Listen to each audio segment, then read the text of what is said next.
കൊലപാതകത്തിലെ മുഹമ്മദ് അലിയുടെ വെളിപ്പെടുത്തലിൽ ട്വിസ്റ്റ്. ഒരാളെ കൂടി കൊന്നുവെന്ന് വേങ്ങര സ്വദേശി മുഹമ്മദ് അലി മൊഴി നൽകി. സാമ്പത്തിക തർക്കവുമായി ബന്ധപ്പെട്ട് കോഴിക്കോട് കടപ്പുറത്ത് സുഹൃത്തിനൊപ്പം ചേർന്ന് ഒരാളെ കൊന്നു എന്നാണ് വെളിപ്പെടുത്തൽ.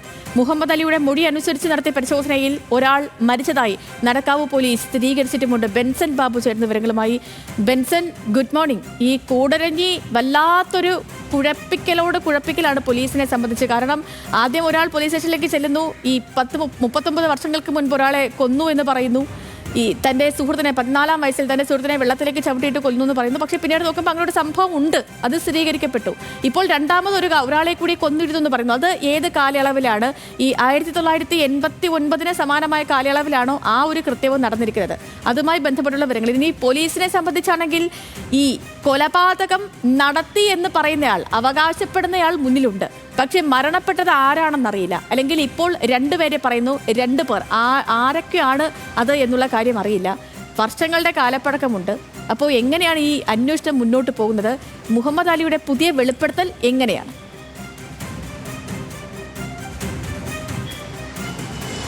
Sethulakshmi, good morning. 1986 നവംബറിൽ ഒരു കൊലപാതകം നടത്തി. അത് കോഴിക്കോട് കൂടരഞ്ഞിയിൽ വെച്ച് ഒരു കൊലപാതകം നടത്തി എന്ന വെളിപ്പെടുത്തൽ 39 വർഷത്തിന് ശേഷം മുഹമ്മദ് അലി നടത്തുന്നു.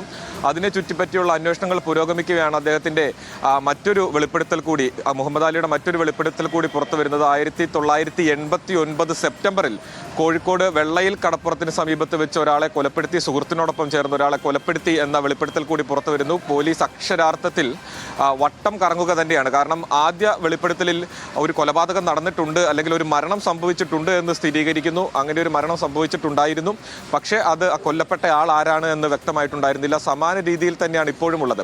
1989 സെപ്റ്റംബറിൽ കോഴിക്കോട് വെള്ളയിൽ ബീച്ചിന് സമീപത്ത് വെച്ച് നടന്ന കൊലപാതകം, അന്നും അതേ സമയത്ത് അവിടെ അത്തരത്തിലൊരു മരണം സംഭവിച്ചിട്ടുണ്ട്.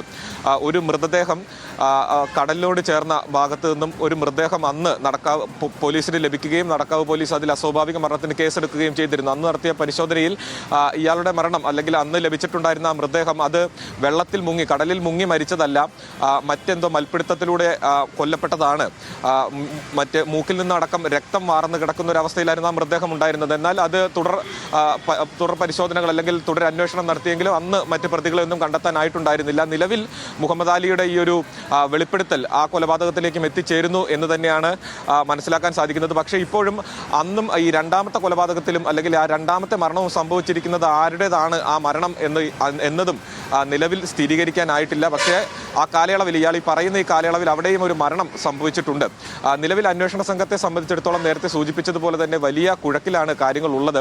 ഈ മരിച്ച 2 ആളുകളുടെയും ഐഡന്റിറ്റി എന്ത് എന്ന് അന്വേഷണ സംഘത്തിന് കണ്ടെത്താനായിട്ടില്ല. ആദ്യ കേസിലാണെങ്കിൽ 1 ദിവസം മാത്രമാണ്, അല്ലെങ്കിൽ 2 ദിവസം മാത്രമായിരുന്നു ഈ കോഴിക്കോട് കൂടരഞ്ഞിയിലെ അന്ന് ഈ കൊല്ലപ്പെട്ടയാൾ അല്ലെങ്കിൽ മരിച്ചയാൾ ജോലി ചെയ്തിരുന്ന ആ സ്ഥലത്ത്, അല്ലെങ്കിൽ ആ വീട്ടുപരിസരത്ത് അദ്ദേഹം എത്തിയിട്ട് 2 ദിവസം മാത്രമേ ആയിട്ടുണ്ടായിരുന്നുള്ളൂ. മറ്റ് ബന്ധുക്കളോ സുഹൃത്തുക്കളോ അല്ലെങ്കിൽ അങ്ങനെ അത്തരത്തിൽ ഇയാളുടെ ഐഡന്റിറ്റി റിവീൽ ആവുന്ന തരത്തിലുള്ള ആരും തന്നെ അന്ന് ആ കാലയളവിൽ ആ കൂട്ടത്തിൽ ഉണ്ടായിരുന്നില്ല. അതുകൊണ്ട് ആ പ്രദേശവാസികളായിട്ടുള്ള ആളുകൾക്കാർക്കും അദ്ദേഹത്തിന്റെ ഐഡന്റിറ്റി അറിവുണ്ടായിരുന്നില്ല. പാലക്കാട് നിന്നോ കണ്ണൂർ ഇരിട്ടി ഭാഗത്ത് നിന്നോ തൊഴിൽ തേടി കൂടരഞ്ഞിയിലേക്ക് എത്തിയ ആളായിരിക്കും എന്നൊരു നിഗമനത്തിലാണ് അന്വേഷണ സംഘം ഉള്ളത്. അപ്പോൾ ഇരിട്ടി കേന്ദ്രീകരിച്ചും പാലക്കാട് കേന്ദ്രീകരിച്ചുമാണ് അന്വേഷണം നടക്കുന്നത്. അതോടൊപ്പം തന്നെ കൂടരഞ്ഞിയിലെ കൊലപാതകവുമായി ബന്ധപ്പെട്ട് അന്ന് ഈ മരിച്ച ആളെ കൂടരഞ്ഞിയിലേക്ക് എത്തിച്ച, അല്ലെങ്കിൽ അദ്ദേഹത്തിന്റെ കൂടത്തിലുണ്ടായിരുന്ന മറ്റ് 2 പേർ ഇരിട്ടി സ്വദേശികളായിരുന്നു. അതോടൊപ്പം തന്നെ ഇയാളെ കാണാതായതിനു ശേഷം ഏറെ ദിവസങ്ങൾക്ക് ശേഷം, അല്ലെങ്കിൽ 1 മാസത്തിനിടയിലോ മറ്റോ അദ്ദേഹത്തിന്റെ ബന്ധുക്കൾ ഇവിടെ കൂടരഞ്ഞിയിൽ അന്വേഷിച്ചെത്തിയിരുന്നു എന്നും പറയുന്നുണ്ട്. പക്ഷേ ഇതിലൊന്നും ഒരു സ്ഥിരീകരണം അന്വേഷണ സംഘത്തിന്റെ ഭാഗത്തു നിന്നും ഉണ്ടായിട്ടില്ല. അതും ഇരിട്ടിയിൽ നിന്നാണ് വന്നതെന്ന് പറയുന്നു. അങ്ങനെ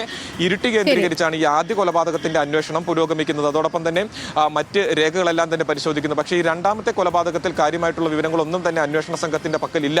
ഇനി ഈ പറഞ്ഞതുപോലെ തന്നെ ചുരുക്കത്തിൽ അന്വേഷണ സംഘത്തെ എല്ലാ വിധത്തിലും കുഴക്കിയിരിക്കുകയാണ് ഈ മുഹമ്മദ് അലി. വെളിപ്പെടുത്തൽ നടത്തുന്നു. ഒന്ന് 86-ലും, ഒന്ന് 89-ലും 2 കൊലപാതകങ്ങൾ നടത്തിയെന്നാണ്. പക്ഷേ പോലീസിന്റെ മുമ്പിലുള്ള ഒരു പ്രശ്നം എന്ന് വെച്ചാൽ, കൊലപാതകം നടത്തിയെന്ന് അവകാശപ്പെടുന്ന ആൾ മുന്നിലുണ്ട്.